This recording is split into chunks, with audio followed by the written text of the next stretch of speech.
Firman Tuhan Harian.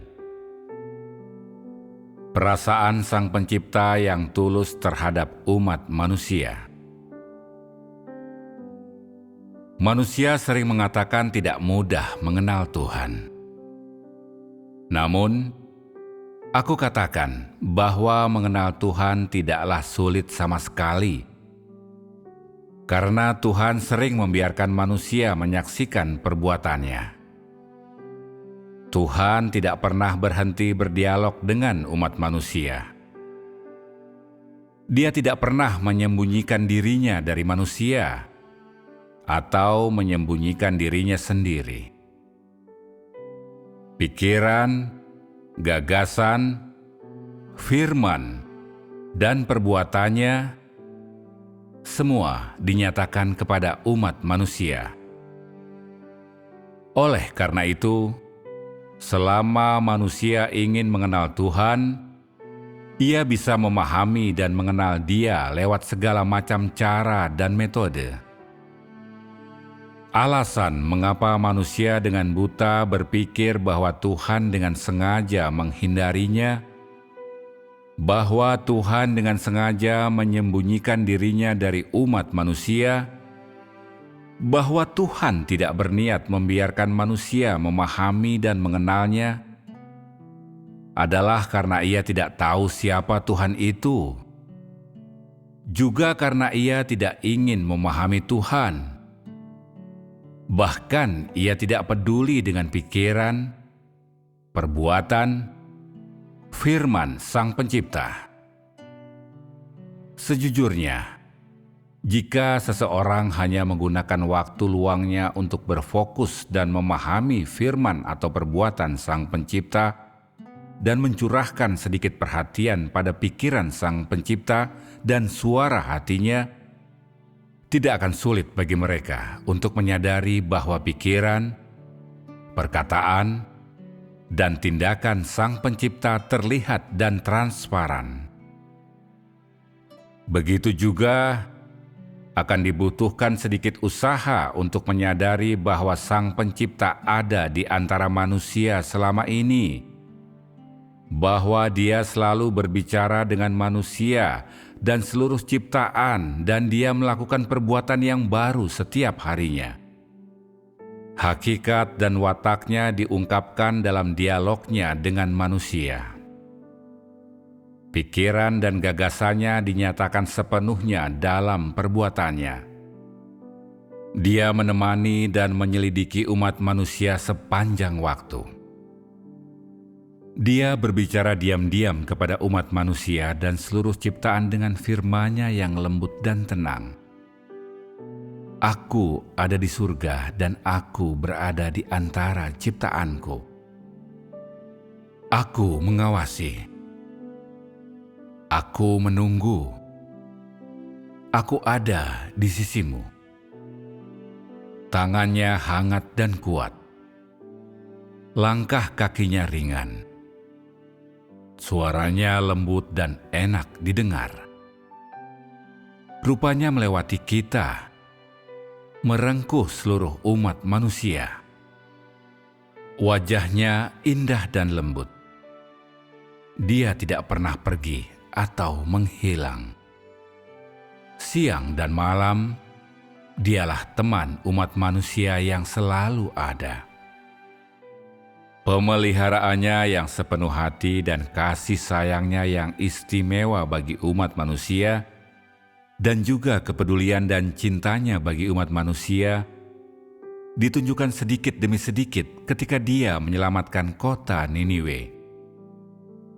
Secara khusus, pembicaraan antara Tuhan Yahwe dan Yunus menyingkapkan rasa iba Sang Pencipta bagi umat manusia yang Dia ciptakan sendiri. Lewat firman ini, engkau dapat memiliki pengertian yang dalam tentang perasaan Tuhan yang tulus bagi umat manusia. Berikut adalah apa yang tercatat di kitab Yunus 4, ayat 10-11. Lalu kata Yahwe, engkau menyayangi pohon jarak itu, Padahal engkau tidak perlu berjerih lelah menanam atau membuatnya tumbuh, yang tumbuh dalam semalam dan mati dalam semalam. Dan apakah aku tidak boleh menyayangi Niniwe, kota yang besar itu, yang berpenduduk lebih dari 120.000 orang, yang tidak bisa membedakan tangan kanan dari tangan kiri, dan juga banyak sekali ternaknya? Ini adalah kata-kata Tuhan Yahwe yang sebenarnya, sebuah percakapan antara Dia dan Yunus. Walau percakapan ini singkat, di dalamnya penuh dengan kepedulian Sang Pencipta bagi umat manusia dan keengganannya untuk melepaskan umat manusia. Kata-kata itu mengungkapkan sikap dan perasaan sebenarnya yang Tuhan rasakan dalam hatinya bagi ciptaannya, dan dengan kata-kata yang jelas ini, seperti yang jarang didengar manusia, Tuhan menyatakan maksudnya yang sebenarnya bagi umat manusia. Percakapan ini menyatakan sikap Tuhan terhadap penduduk Niniwe. Tetapi sikap semacam apakah ini?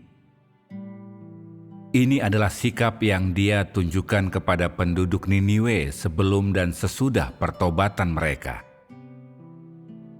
Tuhan memperlakukan umat manusia dengan cara yang sama. Dalam kata-kata ini kita bisa menemukan pikirannya dan juga wataknya. Pikiran Tuhan apakah yang dinyatakan dalam kata-kata ini? Bila dibaca dengan teliti, kita akan segera menemukan bahwa Dia menggunakan kata iba. Penggunaan kata ini menunjukkan sikap sebenarnya Tuhan terhadap umat manusia. Dari sudut pandang semantik, kita bisa menafsirkan kata iba dalam berbagai cara. Pertama, mengasihi dan melindungi, merasakan kelembutan terhadap sesuatu. Kedua, menyayangi dengan sangat. Dan terakhir, tidak mau menyakiti dan tidak bisa untuk menyakiti.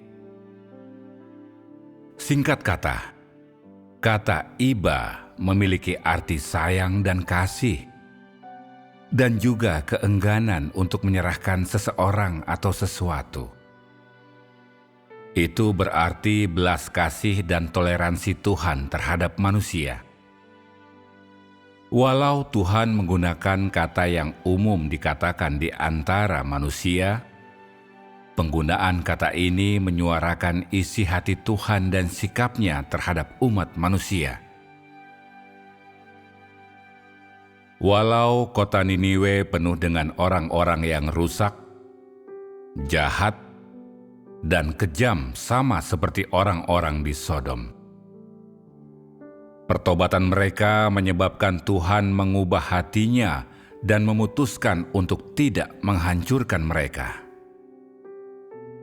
Karena reaksi mereka terhadap firman dan instruksi Tuhan menunjukkan sebuah sikap yang sangat berbeda dengan sikap penduduk Sodom, dan karena penundukan diri mereka yang jujur kepada Tuhan dan pertobatan mereka yang jujur dari dosa-dosanya, serta perilaku mereka yang benar dan sepenuh hati dalam segala hal, Tuhan sekali lagi menunjukkan rasa iba-Nya yang sepenuh hati dan memberikannya kepada mereka.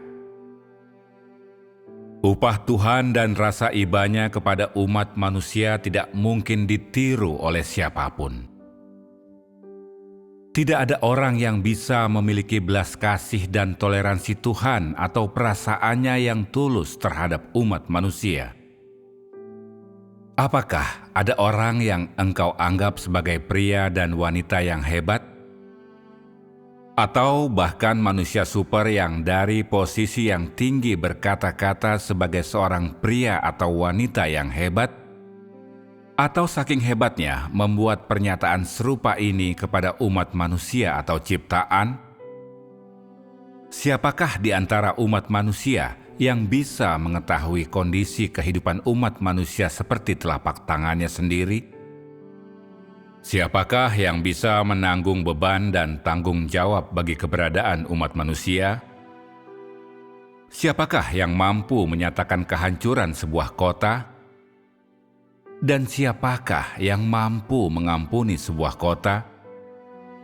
Siapakah yang bisa mengatakan mereka mengasihi ciptaannya sendiri? Hanya Sang Pencipta. Hanya Sang Pencipta memiliki rasa iba terhadap umat manusia. Hanya Sang Pencipta menunjukkan kasih dan kelembutan ini kepada umat manusia. Hanya Sang Pencipta yang memiliki kasih sayang yang benar, tidak terpatahkan bagi umat manusia. Demikian pula, hanya Sang Pencipta yang bisa memberikan belas kasih pada umat manusia dan mengasihi semua ciptaannya. Hatinya melompat dan sakit karena setiap perbuatan manusia. Dia marah, tertekan, dan berduka karena kejahatan dan kerusakan manusia. Dia senang, gembira, bersuka cita, mengampuni, dan bergirang karena pertobatan dan kepercayaan manusia. Setiap pikiran, gagasannya ada dan berpusat pada umat manusia. Siapa dirinya dan apa yang dimilikinya diungkapkan sepenuhnya demi umat manusia. Seluruh emosinya terkait dengan keberadaan umat manusia. Demi umat manusia, dia bepergian dan menjadi sibuk. Dia diam-diam memberikan seluruh hidupnya. Dia mendedikasikan setiap menit dan detik hidupnya. Dia tidak pernah tahu cara menaruh rasa iba terhadap hidupnya sendiri. Tetapi dia selalu menaruh rasa iba dan mengasihi umat manusia yang dia ciptakan sendiri. Dia memberikan semua yang dia punya kepada umat manusia. Dia memberikan belas kasihnya dan toleransi tanpa syarat dan tanpa meminta balasan.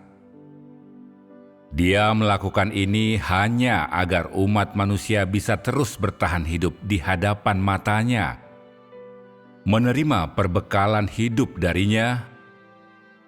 Dia melakukan ini hanya agar umat manusia suatu hari tunduk di hadapannya dan mengenalinya sebagai Dia yang memelihara keberadaan manusia dan memberikan kehidupan pada semua ciptaan.